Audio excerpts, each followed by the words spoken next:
Muchas gracias por continuar con nosotros. Es momento de darle la bienvenida a Nancy Angélica Canjura Luna. Ella es investigadora de Causa en Común. Bienvenida, Nancy, gracias por tu tiempo.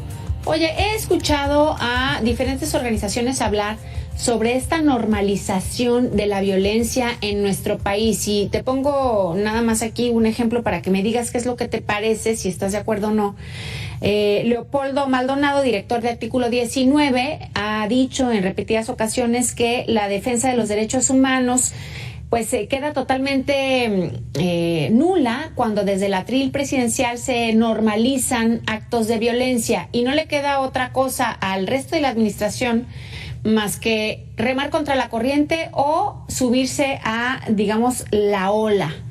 Esto creo que nos afecta a todos los mexicanos porque se invisibiliza el tema de la violencia en nuestro país. ¿Tú qué dices? Claro, tenemos una situación en la que vivimos entre un discurso de medios de comunicación, pero sobre todo de redes sociales, donde constantemente estamos siendo bombardeados por una gran violencia, pero que además está asociada a bastante crueldad, a una falta o una pérdida de empatía que pudiésemos tener hacia la vida del otro. Y también, por otro lado, tenemos esta situación en la que se nos recalca constantemente que todo va bien, que están funcionando las estrategias, y que además muchas veces como orientar este discurso de violencia hacia un golpeteo político. Y por otro lado también tenemos la forma en la que las instituciones han estado actuando justamente también en el centro de estas dos discusiones, y que nos llevan a nuevamente una pérdida de empatía, en donde vemos violencia, pero es una violencia que casi siempre es ajena a nosotros, y que entonces pudiera ser que la viéramos como que no existe o como que no nos va a pasar. Entonces no solamente impide que tengamos un análisis social sobre las causas de esta violencia, sino que también no nos está dejando poner el énfasis a quién le tenemos que exigir que se termine esta situación. Oye, Nancy, ahora que mencionas que la violencia la sentimos algunas veces que es ajena a nosotros, yo he preguntado en diferentes ocasiones a analistas que nos acompañan en este espacio, pues es que no nos esté pasando no quiere decir que no esté sucediendo. Y por otro lado hay un gran hay una empatía por lo que sucede, sí, pero a la vez no toda la gente se quiere informar. Digamos que hay quienes prefieren vivir en una burbuja y no informarse de los temas violentos de este país para no sentir esa dolencia, ¿no? ¿Tú cómo ves esta situación? Yo creo que partiendo de ahí, bueno, pues hay dos tipos de sociedades, ¿no? Las que se informan y las que no quieren saber nada. Exactamente. Tenemos lo complicado de esta situación es que estar constantemente atendiendo todos los temas que en México de alguna forma tocan la violencia, a veces nos genera esta sensación de desolación, de desesperanza, incluso un poco de hastío también puede ser. Y la otra es aislarse completamente, este tipo de personas que dicen, yo no veo noticias para no tener esta sensación de que las cosas están mal, pero entonces esto nos vuelve también en ese sentido un sector ignorante. Ignorante en el sentido de que no solamente no está preparado en caso de que le ocurra, porque se siente ajeno a esa violencia, y entonces como no le va a ocurrir, mejor no consume, digamos, información al respecto. Y por otro lado también porque entonces no es parte de la solución en ningún momento, ¿no? Se siente completamente separada de las causas, de todo este clima que va alimentando la violencia, y que no necesariamente tiene que ver con una persona que haya sufrido alguna tortura como la categoría que manejamos en Causa en Común, o alguna situación terrible en cuanto a un homicidio, sino también vemos estos casos en donde hay jóvenes que graban peleas en las escuelas, hay niños que han sido agredidos por otros niños, hay familias en las que se sigue viviendo bajo lógicas de mucha violencia, y eso es parte de, al ignorar, al cerrar los ojos ante el esquema, digamos, más mediático, también estamos cerrando los ojos hacia ese otro aspecto, y entonces también nos salimos de la posibilidad de ser parte de una solución y de asumir la responsabilidad que como miembros de la sociedad también nos toca al hablar de la violencia. Oye, Nancy, pero es que también como sociedad luego nos quedan a deber las autoridades. Por ejemplo, los delitos de alto impacto o las situaciones que impactan a la sociedad. Acá en Jalisco, el tema de los desaparecidos en Lagos de Moreno, 5 chicos que desaparecen y luego hay un video en redes sociales que apunta a que el crimen organizado quiere evidenciar el poderío que tienen, en fin, crímenes de atrocidad, diría yo. Pero la autoridad pues dice que está investigando, que hay algunas líneas de investigación, pero no se nos esclarece.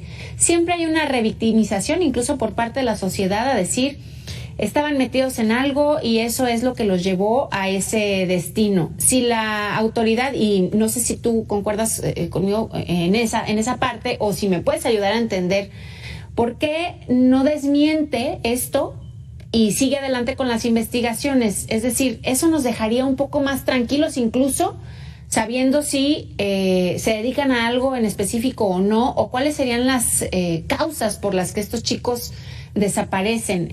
Nada más por mencionar ese caso, pero digamos que esta es una situación que se repite en todo el país. Sí, justamente el hecho de que por parte de las autoridades no haya este interés por señalar a lo mejor ese tipo de precisiones, ¿no? Eran jóvenes que estaban en el lugar equivocado, en el momento equivocado, pero bueno, de alguna forma se tiene que, vamos a dar con los responsables y se va a procurar justicia en este caso. Esto no ocurre porque en realidad tenemos una gran impunidad cuanto a la resolución de este tipo de eventos. Y la otra situación es que justamente digamos que es conveniente este discurso en donde no le pasa a cualquiera, no es que mis hijos puedan estar en riesgo, no es que yo pueda estar en riesgo al salir de mi hogar. Entonces, simplemente, digamos, evitando salir de casa, evitando tener compañías que pudiesen ser negativas, ya con eso yo me salvé y ya siempre voy a estar segura en México, ¿no? Entonces, el mantener este discurso también ayuda a que no haya una mayor exigencia justamente hacia las autoridades para esclarecer este tipo de eventos. Un poco incluso lo que ha ocurrido con los feminicidios, en donde también se busca incluso hasta culpar a quienes estaban alrededor de la víctima, ¿no? ¿Por qué nadie la vio? ¿Por qué nadie la detuvo para que no se fuera a su casa en la noche? ¿Cómo es posible que la propia autoridad se deslinde de esa forma de las responsabilidades? Y peor aún, que la sociedad también digamos, bueno, sí, puede ser, ha de ser esa la situación, entonces no hay de qué preocuparnos. Más bien no hay que estar, hay que procurar no estar en el lugar equivocado. Entonces, así se genera una completa apatía sobre el tema y entonces se nos olvida que nosotros como ciudadanos y viviendo en una democracia tenemos todo el derecho y la obligación de exigir resultados y en caso de que esto no ocurra, remover a quienes se encuentran haciendo un mal uso de estos cargos, ya que no están cumpliendo con su deber.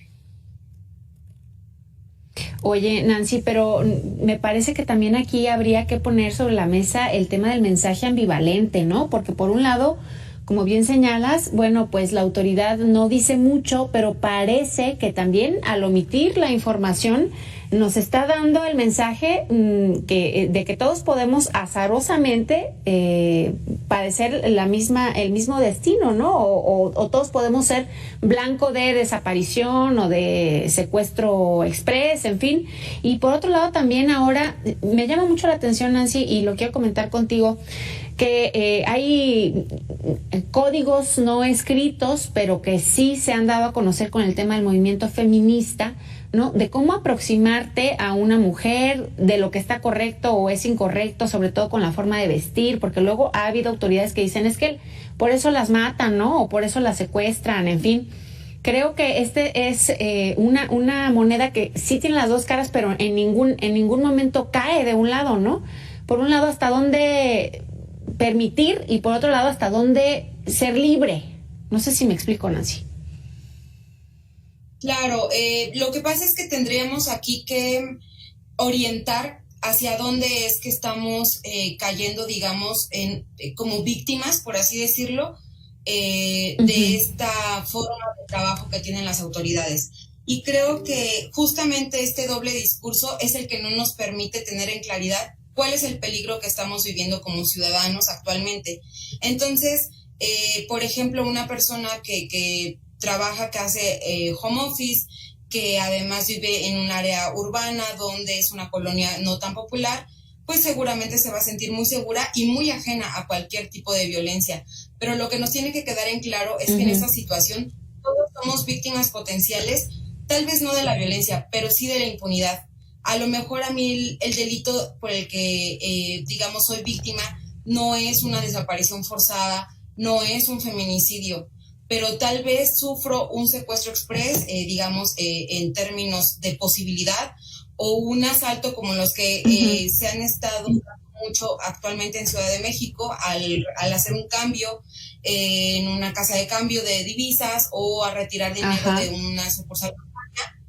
Y aquí el tema es que a lo mejor mi esquema de victimización no es a este grado de violencia, pero sí sé que se va a quedar impune ese delito. Y eso también no solamente es violento para mí, sino que da un mensaje de que se puede cometer cualquier delito en este país y no va a haber consecuencias. Y ese es un motor que va haciendo más grande la violencia en el país. Y la otra situación tiene que ver justamente, como bien lo mencionabas, sobre la libertad o sobre esta situación, esta posibilidad que tengamos como ciudadanos de circular libremente, de transitar por nuestro país, aun cuando tenemos a lo mejor estas ideas de qué podemos hacer para prevenir ciertos delitos. El problema más grande de todos es la impunidad. Mientras siga habiendo esta impunidad, no importa el grado de violencia al que nosotros estemos expuestos por nuestras características de movilidad, sociales, del lugar en el que vivimos, sino que estamos expuestos por el simple hecho de estar frente a un gobierno que no está asumiendo la responsabilidad que le corresponde. Oye, Nancy, ante este panorama, he estado platicando con diferentes analistas y bueno, lo que dicen es que como sociedad tenemos que hacer presión, ¿no? Y entonces levantar la voz, etcétera. Eso la realidad es que muchas veces es difícil, ¿no? Y recuerdo haber escuchado alguna vez los familiares de una persona desaparecida, no solamente les cambia la vida porque ya no tienen ese ser querido cerca, sino que además tienen que dejar todo lo que están haciendo, incluso profesionalmente, para dedicar toda su energía a buscar y encontrar a esa persona que hace falta en la familia. Desde ese punto de vista, pues digamos que no todos tenemos esa facilidad de dejar todo de lado y apostarle a que la autoridad va a hacer lo propio. Partiendo de ahí, ¿qué necesitamos entonces para que, además de que se visibilicen los casos, pues la impunidad quede de lado y entonces se vaya haciendo justicia? Hay autoridades que dicen, y te lo planteo así porque acá en Jalisco hay una crisis en el Instituto Jalisciense de Ciencias Forenses, que pues ellos dicen, hacemos todo lo que podemos, incluso estamos contratando más gente especializada para darle celeridad al tema, tomando en cuenta que somos el estado con más víctimas por desaparición, pero es insuficiente, es decir, que no caen impunes, que contraten más gente, pero aún con los esfuerzos que dice la autoridad están haciendo, pues, ¿qué más podemos hacer como sociedad? Para empezar, lo primero que podemos hacer es siempre mantenernos informados y sobre todo participar en cualquier espacio que nosotros tengamos oportunidad, ya sea en algún colectivo, en algún diálogo que se realice. Por ejemplo, si tenemos alguna célula de vecinos en nuestros hogares en donde podamos hacer redes que nos permitan estar al tanto por lo menos de la protección de nuestra cuadra, por decirlo de alguna forma, ¿no? Si nosotros tenemos oportunidad como vecinos, ponernos de acuerdo, todos poner una luminaria o un foco afuera de nuestra casa, si tenemos cámaras de vigilancia, tener esa facilidad, ¿no? De poder hacer esta comunicación con los vecinos y saber que entre nosotros también podemos cuidarnos. Y con base en esos primeros intentos también exigir, por ejemplo, ahora que viene el proceso electoral, es el momento más importante para poder exigir no solamente cuáles son las estrategias que van a tomar, por ejemplo, en este caso que bien mencionas de Jalisco, qué ofrecen en materia de seguridad para mejorar la situación que viven estas instituciones que ahora están dedicadas al tema de desapariciones, y también castigar a quienes no han hecho su trabajo hasta ahora, porque hemos estado repitiendo nuestros votos sobre las personas que nos han fallado, entonces muy difícilmente vamos a tener resultados diferentes. Entonces, desafortunadamente hasta ahora esos son los mecanismos que tenemos: participar con las organizaciones de la sociedad civil y dar visibilidad, porque a veces también la presión mediática ayuda a que por lo menos se dé un mayor seguimiento a algún tema, a que se rindan cuentas sobre algunos otros, y a veces también nos ayuda el tema de la presión internacional que puede haber sobre algunos aspectos, y que simplemente son las herramientas que tenemos como ciudadanos para poder empezar con los cambios. Entonces serían esos básicamente los escenarios que yo pudiese ver. Híjole, pues suena, digamos, muy ideal, Nancy, pero la realidad es que al menos en esta administración que está a punto de terminar, pues se ve difícil, ¿no? Aún con la presión internacional, que Estados Unidos ha señalado este problema en México, y que aquí hacemos como que no pasa nada desde el atril presidencial. Gracias, Nancy, por tu tiempo esta tarde. Espero platicar contigo más adelante con un panorama más favorecedor. Gracias, Nancy. Hacemos una pausa. Ojalá. Muchísimas gracias.